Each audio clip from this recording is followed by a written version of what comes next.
Shalom, shalom.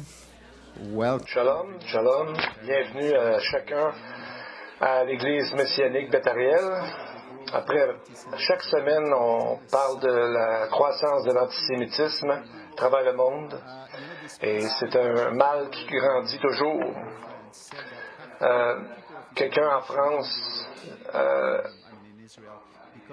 a dit qu'ils sont allés rester en Israël à cause que l'antisémitisme monte partout en France et dans les régions en Allemagne aussi. C'est un signe des temps. Et après l'étude de Jacques, on va parler de Gog et Magog, de la fin des temps, Ézéchiel 37, 38, Matthieu 24, Apocalypse 13, pour voir où est-ce qu'on s'en va, où est-ce que la planète s'en va. Et donc, afin d'être plus prêt encore pour l'enlèvement, afin d'être utiliser ça pour pouvoir parler aux gens du jugement qui s'en vient et surtout du salut qui arrive et de leur dire qu'on est à la fin des temps. Ouvrons nos Bibles, Jacques, chapitre 1 encore. Cette section est pour expliquer qu'est-ce qui arrive à quelqu'un qui a accepté Jésus comme sauveur personnel et qu'est-ce qui arrive ensuite. En quoi cette vie, à quoi doit ressembler la vie d'un chrétien? Qu'est-ce que doit être nos actions chaque jour? Et Jacques en parle de façon très complète, avec grande clarté de cette vie que nous devons avoir envers le Seigneur. C'est un trésor. La parole de Dieu et ce que Dieu nous demande, c'est un trésor et Dieu est avec nous dans sa grâce. Il nous dit qu'est-ce que Dieu s'attend dans la vie d'un croyant afin qu'il puisse le bénir. Comme quand Dieu a dit à Malachie, si je n'ouvre pas essayez voir si je n'ouvre pas les écluses des cieux, si je ne répands pas sur vous la bénédiction en abondance. Jacques, il nous dit dans un verset 25, un très court verset, voyez en avant, celui-là sera bien heureux dans son activité, celui qui met en pratique la parole de Dieu.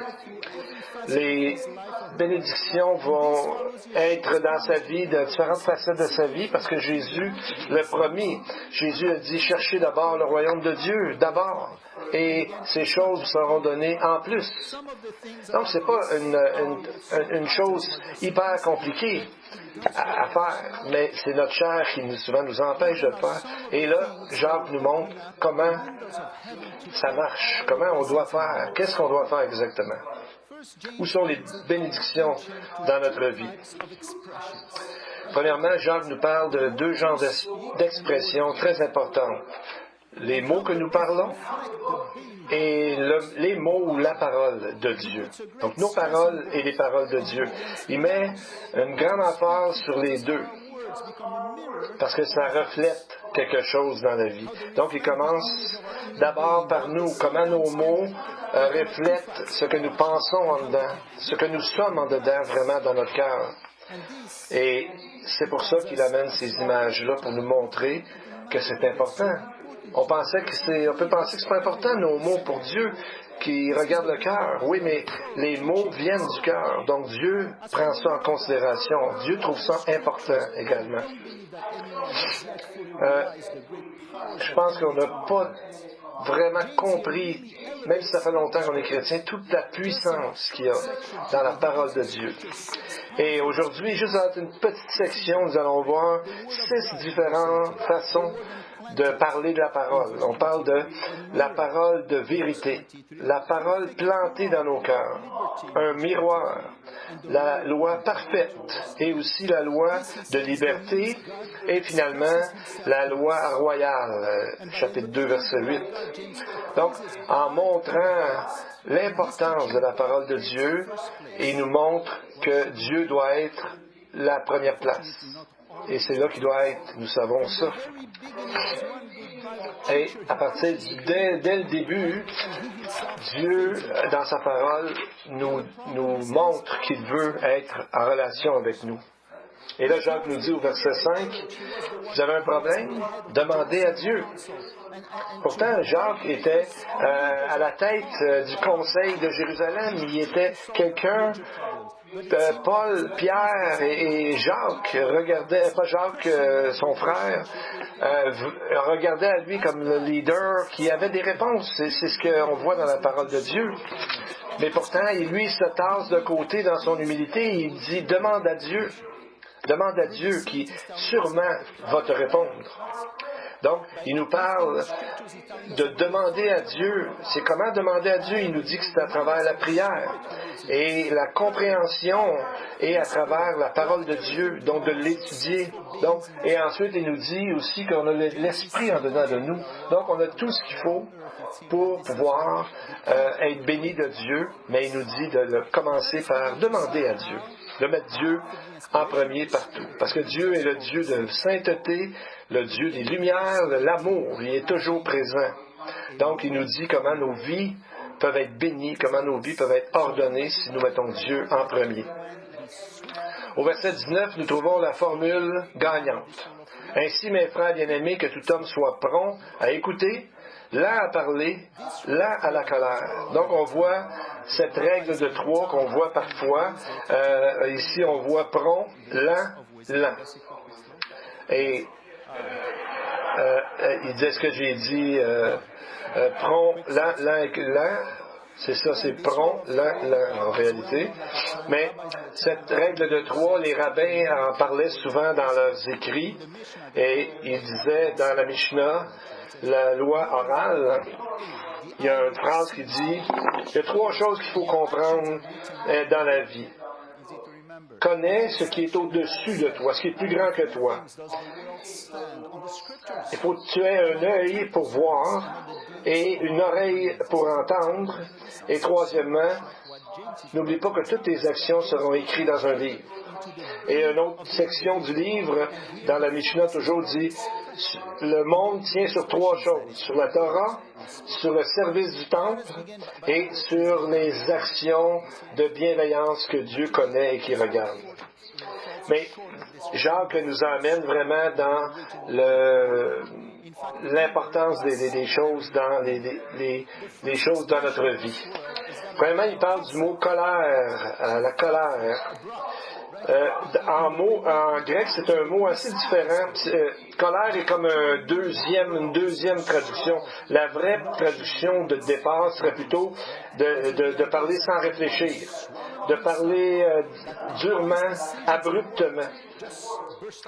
Donc, dans les dictionnaires, on voit que ce mot-là, la manière qu'il était souvent utilisé, c'est comme quelque chose qui, un fruit finalement qui est trop rempli et qui coule finalement et qui vient ce qui sort du fruit finalement. Donc, Jacques nous dit de faire bien attention à ce qu'il y a en nous parce que c'est ce qui va sortir de notre bouche et de notre vie. Donc, c'est parce que des fois, si on garde des choses en dedans de nous, on va avoir la tendance à classer les gens par couleur, par race, par idée, ou s'ils sont nos amis ou non. Et on sait très bien que Dieu nous dit de ne pas faire exception de personne, d'aimer plus les uns que les autres.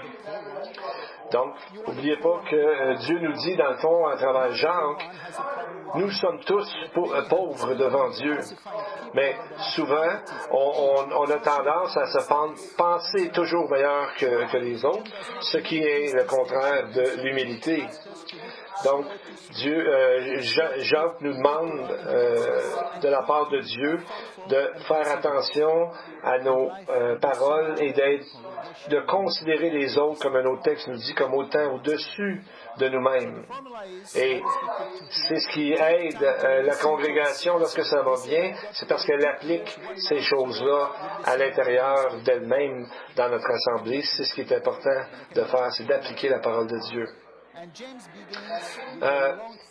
Jacques commence avec la formule comme telle. Premièrement, on voit souvent à travers la parole Le salut est lié souvent avec la parole, avec ce qu'on dit. Romains 10:10 nous dit, en confessant de la bouche, c'est ainsi qu'on parvient au salut. Donc, quiconque confesse publiquement le Fils de l'homme, Jésus dit que moi, je confesserai aussi son nom devant mon Père qui est dans les cieux. Donc, on voit que ça vient de notre bouche. Et on voit l'importance de la parole. Qui est le Messie? C'est la parole de Dieu faite chair. C'est l'expression de Dieu. C'est l'empreinte de Dieu. C'est Dieu lui-même qui se révèle à nous. Donc, Jacques nous dit, fais attention à ce qu'il y a dans ton cœur, parce que c'est ce qui va sortir. Et chaque mot, Dieu est au courant de ce qu'on dit. Jacques, il va nous parler de la langue, là et plus tard aussi dans le texte, nous allons voir ça.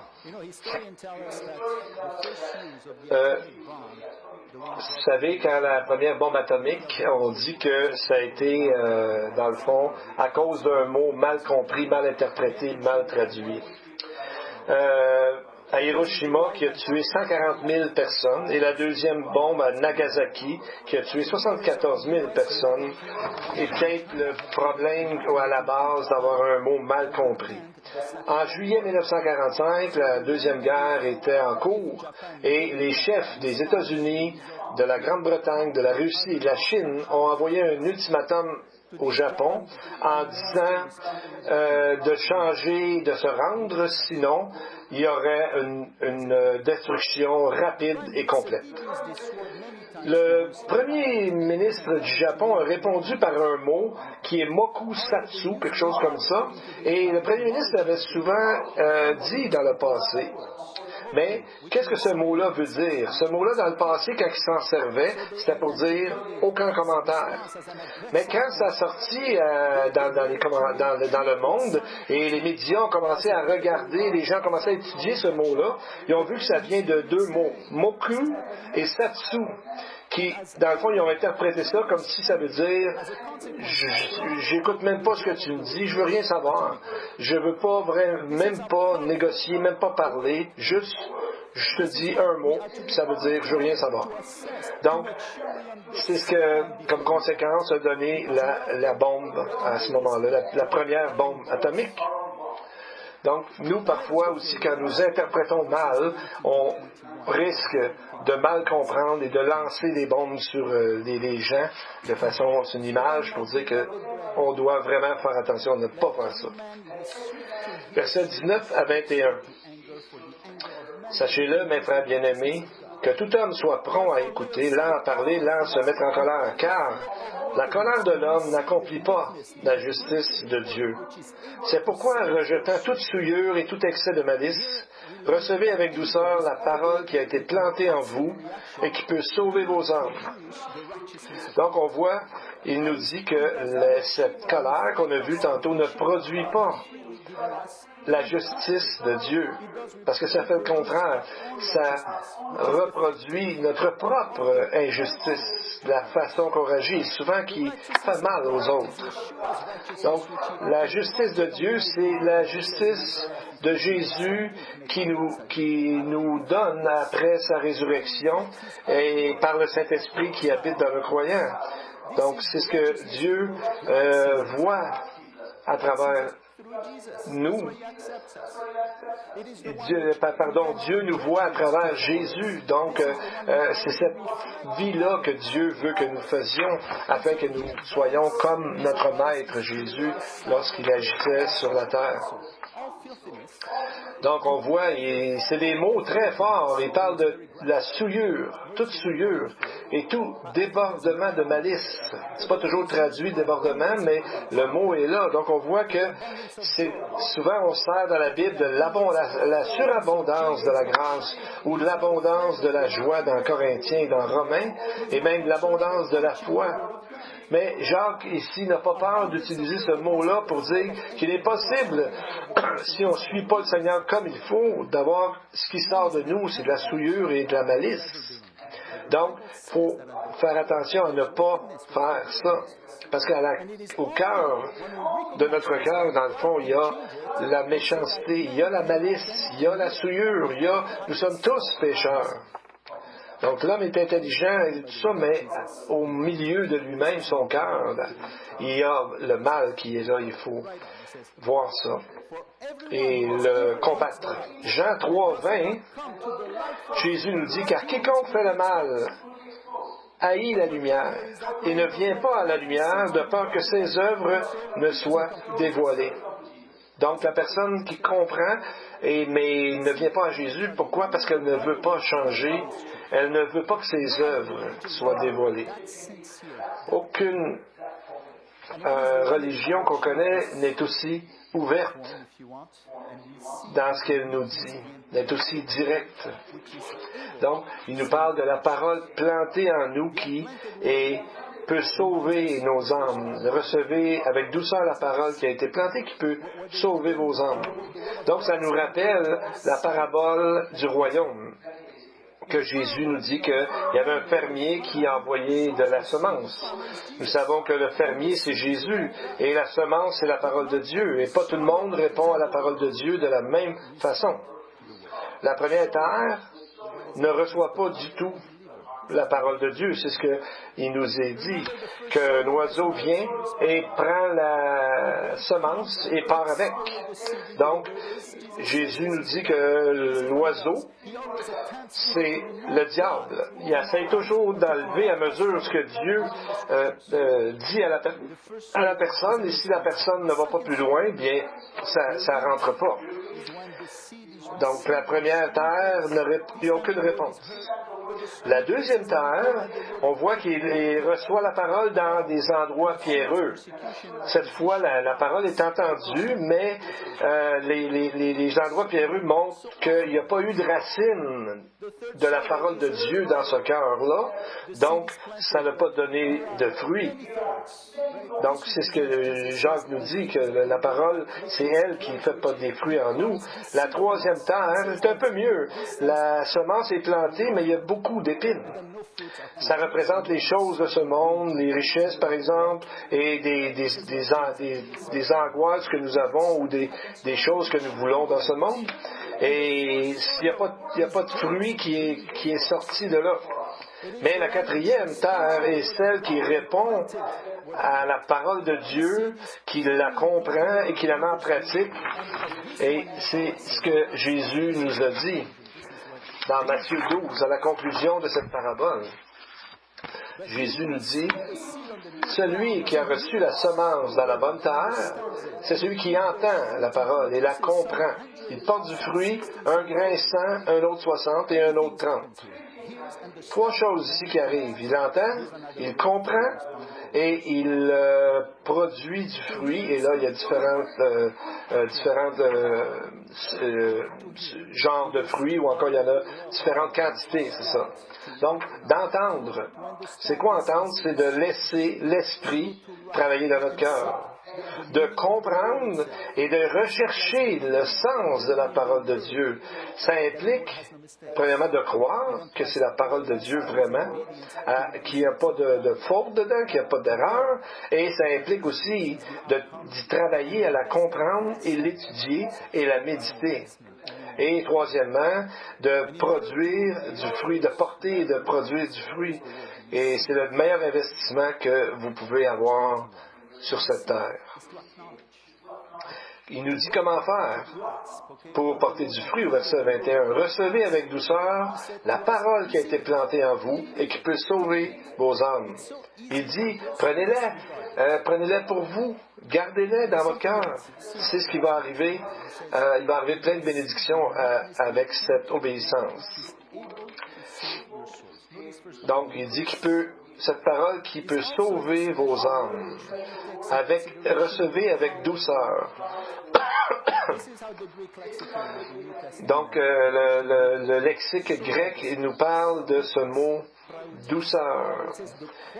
Praoutes, qui signifie la qualité de ne pas être super impressionné par notre importance personnel. Donc, de ne pas se voir finalement au-dessus des autres. C'est ce qui est défini une personne humble. Je connais quelques personnes qui connaissent la parole de Dieu très bien. Mais il y en a là-dedans qui ne sont pas des gens très gentils. Ils utilisent la parole comme un marteau pour frapper les autres, pour frapper avec des versets pour dire qu'ils ont raison. Alors que les gens, c'est pas ça qu'ils ont besoin. Ils ont besoin d'amour, de compréhension et pas leur tomber dessus comme ça avec la parole. Donc, la parole de Dieu, pour être bien reçue, pour être bien obéir à Dieu, il faut la donner avec humilité et avec douceur. J'ai vu comme illustration un monsieur à New York qui est mort à l'âge de 63 ans sans jamais avoir obtenu un emploi dans sa vie. Il n'est jamais allé ailleurs qu'à l'école. Il y avait tellement de titres qu'on dirait qu'il y avait l'alphabet après, au bout de son nom. Mais pourquoi il a passé toute sa vie au collège?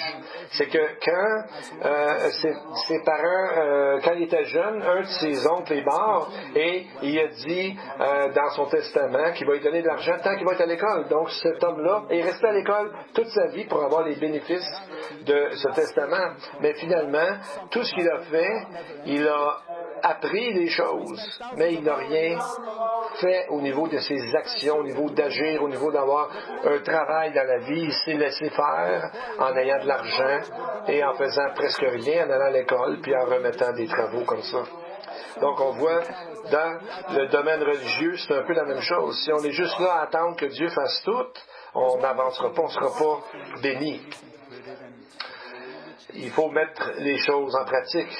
Donc on voit au verset 15 qui parle de l'éternité de l'âme et qui dit que la parole est plantée à nous et est capable de sauver nos âmes.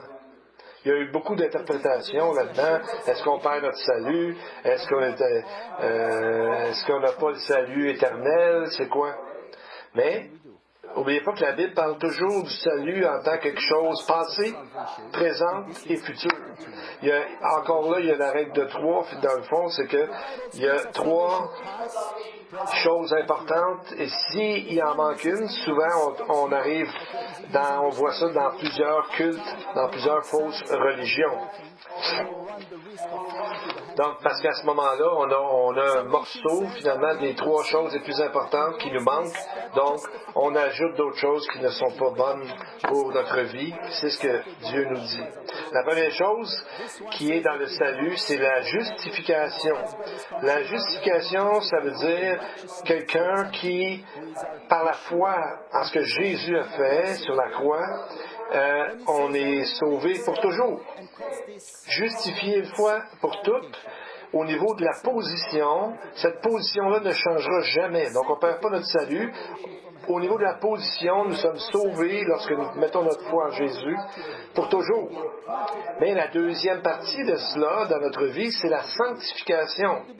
Donc, la sanctification, c'est le procédé, le processus quotidien par lequel nous apprenons à vivre de mieux en mieux pour le Seigneur, à vivre une vie claire, vraiment transparente avec le Seigneur. Et la troisième partie, c'est la glorification. La glorification, c'est lorsque il y aura la résurrection ou encore si l'enlèvement arrive avant, les gens qui sont vivants à ce moment-là vont partir avec le Seigneur, vont avoir un nouveau corps, sans péché, un corps éternel, et après ça, le péché n'aura plus aucun pouvoir sur les croyants et on sera toujours avec le Seigneur. Donc, dans le fond, Jacques, par ce verset, nous dit que l'étude des Écritures est essentielle, super importante, indispensable pour notre sanctification dans notre vie de tous les jours. Versets 22 à 25, j'aime beaucoup cette partie parce que ça nous montre beaucoup de choses, ça nous clarifie beaucoup de choses. Mettez en pratique la parole. Ne vous bornez pas à l'écouter en vous trompant vous-même par de faux raisonnements. Car si quelqu'un écoute la parole et ne la met pas en pratique, il est semblable à un homme qui regarde dans un miroir son visage naturel et qui, après s'être regardé, s'en va et oublie aussitôt qui il était. Mais celui qui aura plongé les regards dans la loi parfaite, la loi de la liberté, qui aura persévéré, n'étant pas un auditeur oublieux, mais se mettant à l'œuvre, celui-là sera heureux dans son activité. Il nous dit d'être des gens qui mettent la pratique à parole, comme on pourrait dire des faiseurs de parole, des mettre en action ce que nous apprenons dans la Bible et non pas que ça reste juste dans notre tête. C'est pas quelque chose qui arrive de temps en temps ou sporadique, ça devrait être tous les jours, dans tous les moments de notre vie. Donc c'est pas quelque chose qu'on peut apprendre, puis un jour on dit « Ah, je connais toute la Bible, je peux fonctionner ». Non, c'est toujours à refaire parce que c'est ce que la Bible nous dit, nous sommes des pécheurs et il faut toujours apprendre et c'est ce qu'on doit au moins à Dieu avec tout ce qu'il a fait pour nous. Et c'est un peu comme des fois de pas mettre en pratique, c'est un peu comme des fois quand tu commandes un hamburger, super hamburger, mais il y a plein d'affaires, il y a du ketchup, il y a de la salade, tout ça, mais où est-ce qu'il y a la viande? Où est la viande? C'est pas ça que j'ai commandé.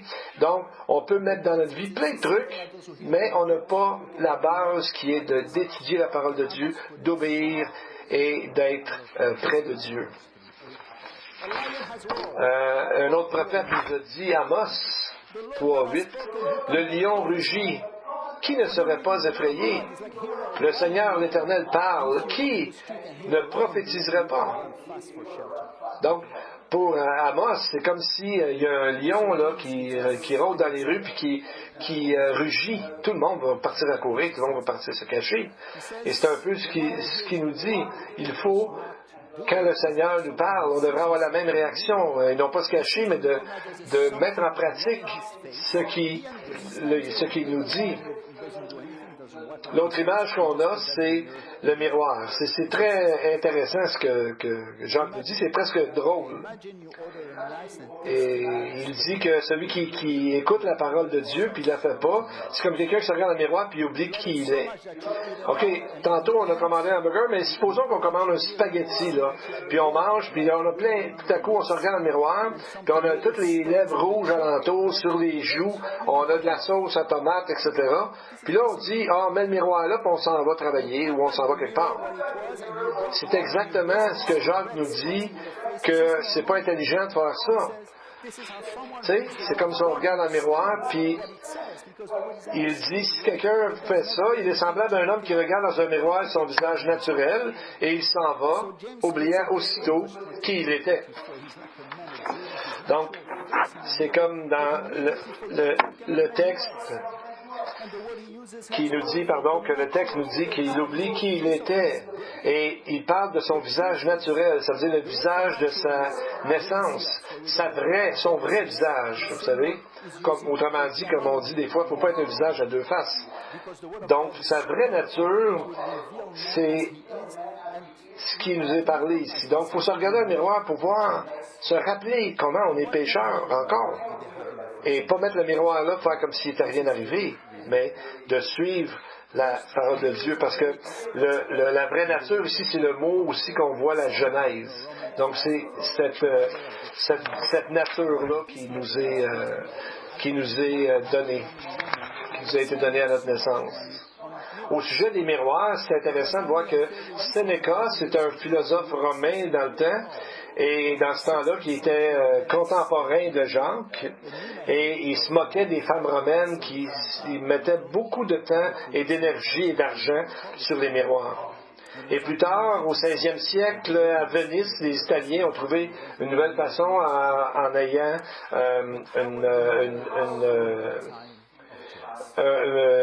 finalement un miroir qui avait en arrière un morceau de métal qui reflétait mieux. Et au 19e siècle, on a vu que les Allemands ont amélioré cette méthode pour faire des miroirs comme on les connaît pas mal aujourd'hui. Donc, Joseph, qui est un philosophe Juifs à ce moment-là, il parlait des miroirs en métal poli, ce qui nous donne une image dans la Bible qu'on voit, vous savez, le bassin de purification, et c'était un bassin pour se purifier qui était fait avec du métal et de l'eau dedans. Donc, c'est une façon de se regarder aussi pour le prêtre, le sacrificateur qui allait dans le temple pour servir Dieu. Donc, ces bassins de purification étaient là pour que les sacrificateurs puissent se purifier. Et jusqu'à avant que le sacrificateur faisait son travail, il devait se purifier et à ce moment-là, il se voyait et il avait à prier, justement à se présenter correctement devant Dieu. C'est l'image qu'il nous donne ici.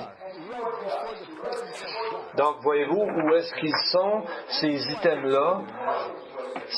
Sont tous près de Dieu, sauf deux, qui sont à l'extérieur, sont dans la cour extérieure du temple.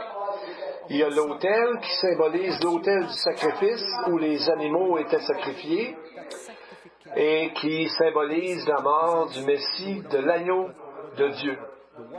Et le deuxième item, c'était le bassin de purification. Parce que là, quand on arrive dans le bassin de sacrification, pour les prêtres, les sacrificateurs, ils se voient leur image telle qu'ils sont. Et c'est ce que Dieu veut qu'on reconnaisse avant de servir Dieu, qu'on s'arrête et qu'on regarde quelles sont nos motivations, etc. Et on voit un autre texte dans Éphésiens 5, lorsqu'il dit « afin de la sanctifier par la parole, après l'avoir purifiée par le baptême d'eau », c'est un peu la même image. Il dit au verset 25 que celui qui aura persévéré, celui qui aura mis en action, celui qui sera un faiseur de la parole, qui fera ce que la parole lui dit de faire, aura persévéré, sera heureux dans son activité. Vous savez, les miroirs ont une grande importance et même en psychologie, ils ont une façon de faire qui s'appelle l'exposition au miroir, la thérapie de l'exposition au miroir. C'est une façon de nous y mettre la personne dans un endroit où il y a 3 miroirs qui reflètent la personne. Et pendant que la personne se regarde, le psychologue lui dit des bonnes choses, que regarde, elle a de l'air bien, etc. Mais quand on regarde à ça, c'est tellement l'image que Jésus, lui, quand il nous regarde, il nous dit qu'est-ce qu'on doit faire pour être encore plus près de Dieu.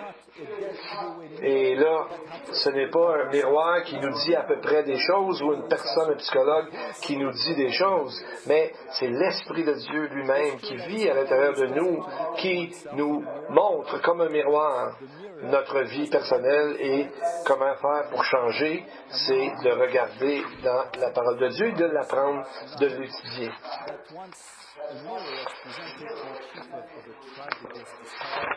J'ai entendu une fois qu'on a présenté un miroir à un chef de tribu qui n'avait jamais vu ça, et lorsqu'il s'est vu dans le miroir, il a brisé le miroir. Il n'a pas compris trop ce que c'était, puis il a brisé le miroir.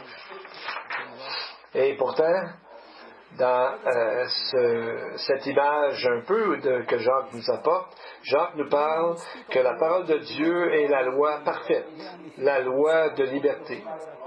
Pourquoi il appelle ça une loi? Quelle sorte de loi est-ce que c'est? Aujourd'hui, quand on parle de la loi à un croyant, il pense toujours en général que c'est la loi mosaïque. Mais Jacques agrandit et a élargi notre perspective. Le mot loi, c'est le mot nomos, et c'est la première fois ici que Jacques l'emploie, et dans les 10 fois, les 10 occasions où il va utiliser ce mot, c'est la première fois maintenant. Le mot nomos, c'est pas quelque chose de négatif, ce mot-là, comme tel, comme souvent on a l'impression, ou on s'est fait une idée, La loi comme telle, il y a une connotation très positive. Souvent, c'était utilisé pour les règlements d'un jeu, par exemple. Les lois d'un État. C'était aussi utilisé pour parler des coutumes, des us et coutumes, des traditions, du mariage ou même d'une façon de chanter, donc d'être ordonné là-dedans. Donc, on voit que l'importance de la loi, toute la loi est bonne. La Torah, qu'on appelle souvent, ça contient tous les 5 premiers livres de la parole de Dieu. C'est ce qu'on appelle la loi mosaïque. Et souvent, malheureusement, lorsqu'on pense à la loi, on pense toujours aux choses négatives, aux choses de punition. Mais pourtant, la loi est magnifique. Elle est très belle. Vous en rappelez de David. Et ceux qui l'ont déjà lu, ceux qui connaissent, vous savez où je m'en vais, c'est que David, dans le psaume 119, parle tellement souvent, avec joie, avec bonheur de la loi. Pardon, 25 fois dans le psaume 119. Il dit, à différents endroits, que je contemple les merveilles de ta loi. Je fais mes délices de ta loi. Combien j'aime ta loi. Ta loi est la vérité. Et ta loi fait mes délices. Donc on voit ici David, qui n'avait pas tous les autres livres, bien sûr. Mais la Torah, les 5 premiers livres qu'il avait, lui donnaient cette joie merveilleuse qu'il y a dans la loi. Donc, c'est pas quelque chose de négatif. Jacques va plus loin dans sa loi, il montre d'autres facettes de cette loi, parce que la loi aussi a une portée passée, présente et future. La loi nous dit comment le monde a été créé, comment le péché est entré, comment atteindre le salut et dans quel monde on s'en va, vers quel monde on s'en va et nos choix dans la vie. Donc, parce que la Bible est faite de 40 auteurs différents dans une période qui s'étend au-dessus de 1600 ans et qui sont en accord avec un même message. Et ces gens-là, ce n'étaient pas des écrivains. Il y avait des gens de toutes sortes de domaines. Il y avait Pierre qui était un pêcheur. Matthieu était un collecteur de taxes. Les autres, il y en a plusieurs autres, là, mais juste pour en nommer quelques-uns, Daniel était un premier ministre, Jean, et l'autre un docteur, comme Luc, et même un rabbin, comme Paul, qui s'est converti, qui a cru à Jésus, qui a changé complètement de son approche, qui est devenu un des grands orateurs pour la parole de Dieu. Donc, il faut toujours retourner à la Bible, parce que la Bible va toujours exister. La parole de Dieu, c'est ce que Jésus nous a dit. Le ciel et la terre passeront, mais mes paroles ne passeront point. Donc, dans ce sens, la loi est parfaite. Il n'y a rien qui manque. Il appelle aussi la loi de liberté. Pourquoi? Parce qu'il nous dit que cette loi est là pour nous donner le salut et la liberté par rapport au péché, et d'étudier cette parole va nous aider à s'éloigner de plus en plus du péché et à servir Dieu de mieux en mieux. C'est pour ça que dans le verset 25, il dit « Cette personne sera bénie dans tout ce qu'elle fait, dans son activité. » La liberté que nous avons en étudiant la parole de Dieu, c'est souvent encouragé dans les milieux rabbiniques qui étudient la parole de Dieu.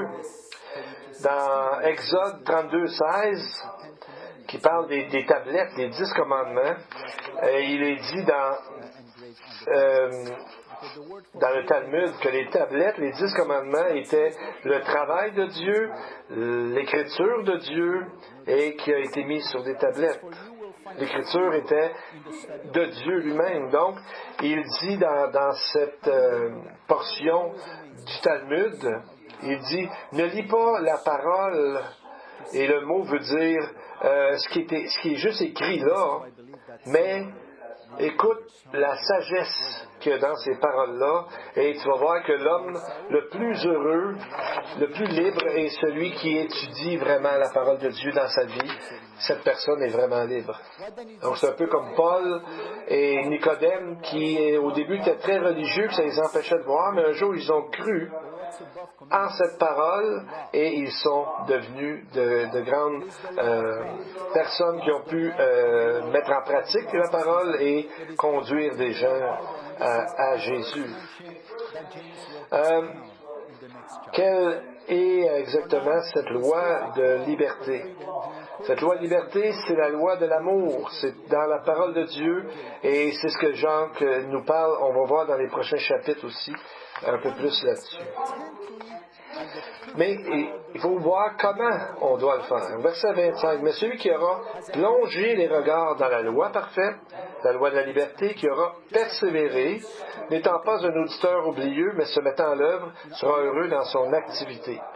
Le mot plonger les regards, c'est le mot comme se pencher au-dessus d'un livre ou se pencher sur quelques projets. Comme le mot est employé aussi pour Marie lorsqu'elle s'est penchée pour regarder dans la tombe où elle pensait que Jésus était, puis il n'était plus là, il était ressuscité. Mais c'est ça, le miroir comme tel doit nous démontrer comment nous sommes et comment on peut savoir ça, c'est en étudiant la parole et en regardant comme nous sommes et de ne pas l'oublier. De ne pas l'oublier comment nous sommes, mais d'obéir à Dieu, ce qui fait qu'on sera heureux dans notre activité. Et là, Jacques nous dit de faire attention à une chose, que si quelqu'un croit être religieux, sans tenir sa langue en bride, en trompant son cœur, la religion de cet homme est vaine.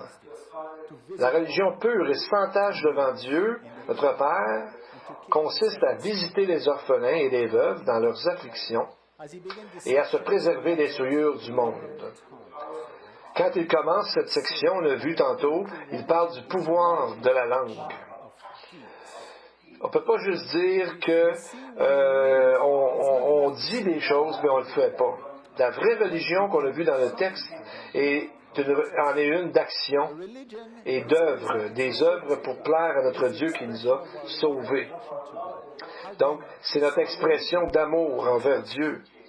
Donc, c'est ça qui est la vraie façon de plaire à Dieu. C'est ça. Les choses qu'on a vues aujourd'hui, c'est qu'il faut mettre la pratique, il faut mettre en pratique la parole de Dieu et non pas juste l'écouter. Nous avons vu comment Jacques nous dit d'appliquer la parole de Dieu en étant humble.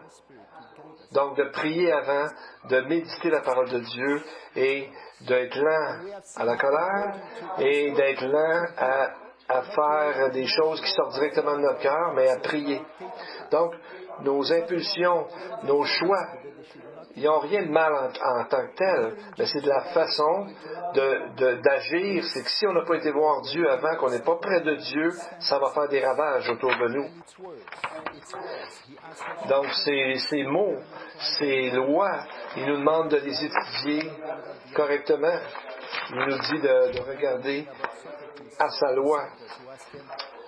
Je me souviens d'avoir lu au sujet de Socrate, qui, à un moment donné, ses disciples lui ont demandé « Pourquoi, cher philosophe Socrate, pourquoi tu nous dis d'aller vers l'étang et de nous regarder dans l'étang et de nous dire ce que nous voyons? » Et le sage a répondu, c'est très simple, parce que moi je vais accepter seulement ceux qui sont pas en train de regarder les poissons qui se promènent dans l'étang, mais qui se regardent eux-mêmes et qui veulent changer. C'est ce qu'il leur disait, c'est pour ça qu'il leur disait d'aller voir dans l'étang. Je vais terminer avec une histoire que j'appellerais en anglais, c'est The Simple Peter's Mirror. En français, on pourrait traduire Pierre et son miroir. Il y a M. Terry Jones qui a écrit ça. À un moment donné, quelqu'un a donné à Pierre un miroir, puis il a dit « Regarde dedans ». Et comme le miroir était sur une table, quand il a regardé dedans, il a vu le ciel en haut de lui, il a dit « Hey, tu m'as donné le ciel ». C'est un peu l'image ici qu'il veut nous dire, c'est que lorsqu'on regarde dans la parole de Dieu, on peut voir le ciel, on peut avoir un aperçu du ciel et d'avoir la parole nous dit des façons de faire, comment agir afin d'être heureux dans son activité et servir notre Dieu comme il se doit. Prions. Now, Heavenly Father, we're so thankful for the word that you implanted in us. Help us to pursue it. Make us complete. Make us like-minded and comforted by giving us wisdom, understanding, and knowledge that we need when we study your word. May our days be like a day you inscribed on the plate of pure gold placed on the crown of the high priest. The words holiness to God, because without which, Lord, we can't approach you. Lord, bless each and every one here and to the congregation. The Lord bless you and keep you. The Lord make his face shine upon you and be gracious to you. The Lord lift up his countenance upon you and give you peace. Amen. Amen. On the walls of Jerusalem, I have set watchmen. I have set watchmen. On